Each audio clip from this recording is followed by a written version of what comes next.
Les amis, bonjour, j'espère que vous allez bien, c'est votre boy Galsen. Les gars, vous savez, le ballon d'or, tu peux décider de le donner qui tu veux.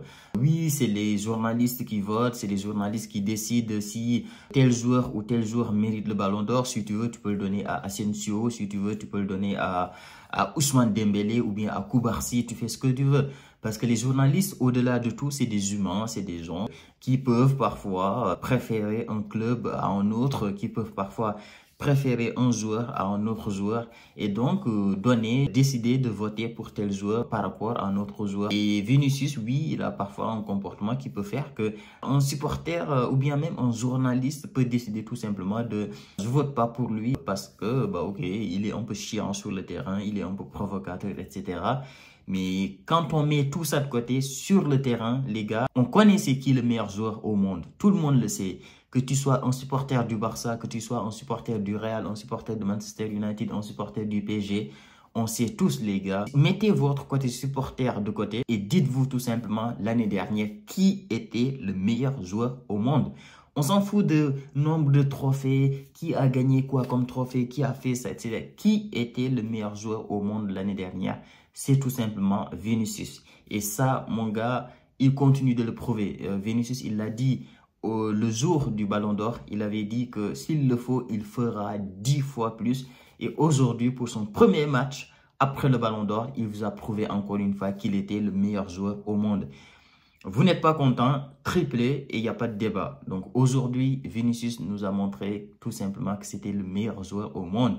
Il nous a claqué un triplé légendaire, franchement des beaux buts. Tous les buts sont des très jolis buts dans ce match-là. Donc franchement, ça fait encore plaisir. Un match qui fait plaisir. Il y a des points noirs. Oui, ok, c'est vrai, il y a des blessures. Militao, c'est très triste. Franchement, le mec, il revient d'un an de blessure, une année de blessure.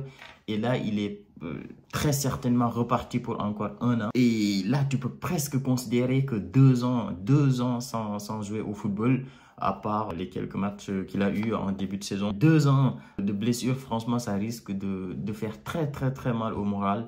Donc, encore une fois, force, vraiment une très grosse force à Militao parce que franchement, ce n'est pas facile. Rodrigo qui est ressorti encore une fois d'une blessure compliquée, hein. Franchement, bon, allez, Rodrigo, à la limite, ça n'a pas l'air d'être une très grosse blessure. Peut-être qu'il va certainement encore être absent pour 2 semaines, voire 3 semaines.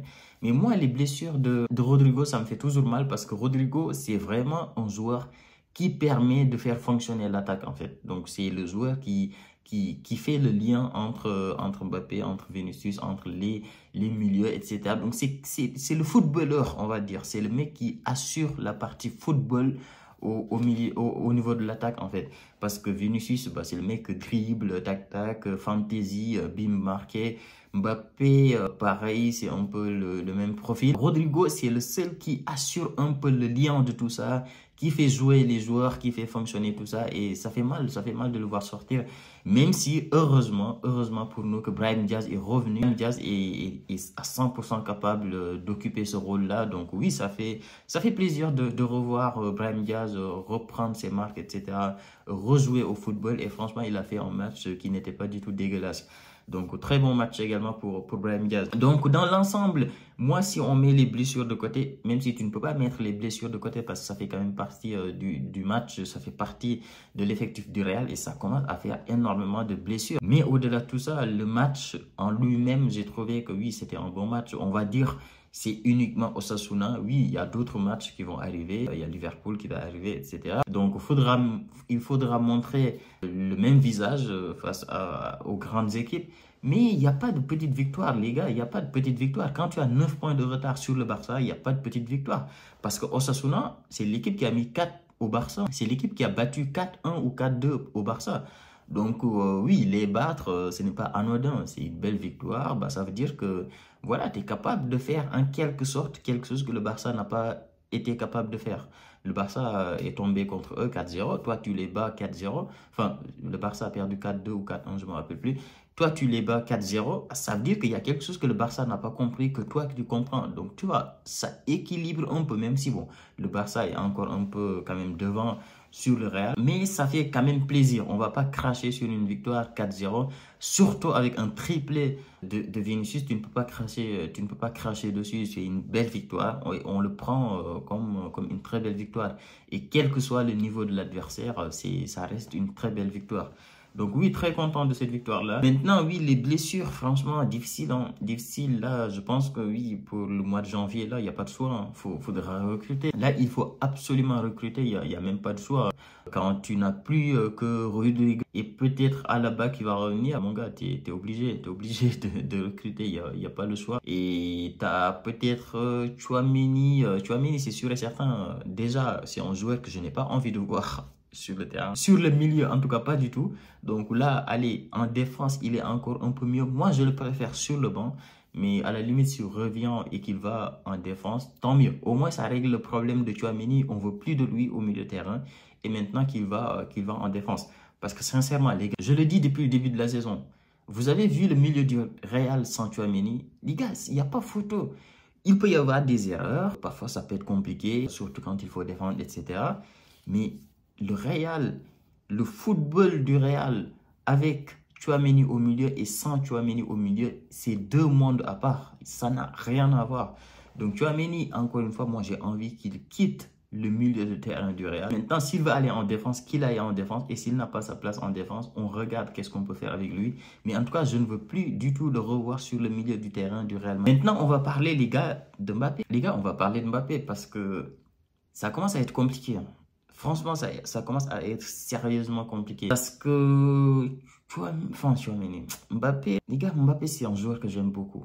Je l'ai dit depuis le début de la saison, c'est un joueur que j'ai envie de voir réussir au Real. C'est quelqu'un que je l'aime, ce joueur-là. Parce que certes, il y a eu l'histoire avec son transfert au Real, etc. À un moment donné, il ne voulait pas, il a préféré rester au PSG, etc. Mais moi, l'acharnement qu'il y a sur lui avec les médias français, avec l'équipe de France, etc., avec les Français qui ne l'aiment pas trop. Moi, tout ça fait que, en plus du fait que je l'aime ce joueur, j'ai envie qu'il réussisse. J'ai pas envie que sa carrière s'arrête sur, oui, Mbappé, finalement, qui n'est plus convoqué en équipe de France, qui n'est pas bon au Real et au final, qui se retrouve tout simplement à ne plus jouer ou bien à finir sa carrière. Non, les gars, c'est trop tôt. Mbappé, il a 26 ans. On n'a pas envie, moi personnellement, j'ai pas envie que sa carrière se termine on peut même, est-ce qu'on peut encore même parler de fin de carrière? Parce que Mbappé, il a que 26 ans. 26 ans, tu ne peux pas commencer à parler de fin de carrière. Physiquement, on sent qu'il revient. Il revient physiquement, mais c'est surtout techniquement, il y a des difficultés. On va me dire, oui, son vrai poste, Mbappé, c'est vrai. Son vrai poste, c'est la place de Vini. Mais qu'est-ce que tu vas faire? Qu'est-ce que tu vas faire? Est-ce que tu vas mettre Vinicius Junior sur le banc? Ce n'est pas possible. Enfin, sur le banc. Sur le banc, c'est pas possible. Est-ce que tu vas le mettre en attaquant et mettre Mbappé à gauche? Peut-être c'est quelque chose à tester. Hein. Moi, le problème, c'est que Vinicius, il est tellement bon sur son côté. C'est peut-être le meilleur ailier gauche, pardon, actuellement au monde. C'est même le meilleur ailier gauche actuellement au monde. Donc, est-ce que tu as décidé de sacrifier Vinicius en te disant, bon, ok, Vinicius, je vais le mettre en attaque et tester Mbappé à gauche, etc. Est-ce que tu es capable de prendre ces risques-là? Je ne sais pas. Maintenant, moi, ce que je voudrais juste, ce que j'aimerais, c'est qu'on le teste. Testons-le, surtout sur les matchs de Coupe du Roi, etc. ou bien des matchs qui n'ont aucun enjeu. Testons Mbappé à gauche et Vinicius en attaque. Vinicius, il nous a montré qu'il est capable de jouer en attaque, surtout l'année dernière. L'année dernière, avec le 4-4 de Losange, avec lui et Rodrigo devant, on a vu par moments que ça a marché, qu'il était vraiment bon quand il s'agit de prendre la profondeur et de jouer en attaque, en pointe, etc. Donc, sur des gros matchs, sur des matchs de championnat, etc., tu ne peux pas prendre le risque de te dire, bah, ok, je vais mettre Vinicius en pointe et je vais mettre Mbappé à gauche. Mais sur des matchs de Coupe du Roi, sur 2-3 matchs, etc., tu tentes, au moins tu vois ce que ça donne. Parce que si tu ne testes pas, tu ne peux pas savoir. Mais moi, j'aimerais au moins qu'on le teste, qu'on le mette à gauche et voir si c'est vraiment un problème physique, si Mbappé vraiment a perdu ses capacités, si Mbappé est devenu nul, ou bien si c'est juste parce que c'est un problème de positionnement et qu'il n'arrive pas à jouer en attaque et que son vrai poste c'est à gauche. J'aimerais savoir parce que actuellement si on ne le teste pas, on va rester sur Mbappé est nul, Mbappé est devenu nul, etc. Alors que tout le monde sait que son vrai poste c'est ailier gauche. Donc moi j'aimerais au moins qu'on le teste dans quelques matchs, surtout s'il y a des matchs sans enjeu, etc. On met par exemple des matchs de Coupe du Roi où à la limite tout le monde s'en bat les couilles. Tu mets Mbappé, tu mets Vinicius soit en attaque, soit tu mets Vinicius sur le banc, tu le reposes et tu testes Mbappé à gauche et tu regardes ce que ça donne. Si sur 2, 3, 4 matchs, il est excellent côté gauche, ça veut dire que ce n'est pas un problème de niveau de Mbappé, c'est juste parce que, écoute, il joue à un poste qui n'est pas son vrai poste. J'aimerais savoir, dites-moi vous les gars ce que vous avez pensé du match, dites-moi ce que vous avez pensé du triplé de Vinicius, de la situation de Kylian Mbappé. Abonnez-vous les gars, likez, mettez-moi des commentaires, dites-moi tout ce que vous voulez dans les commentaires, ça permet de booster la vidéo, likez la vidéo pareil, ça permet de booster la vidéo. Et nous on se dit à très vite pour une nouvelle vidéo. Ciao!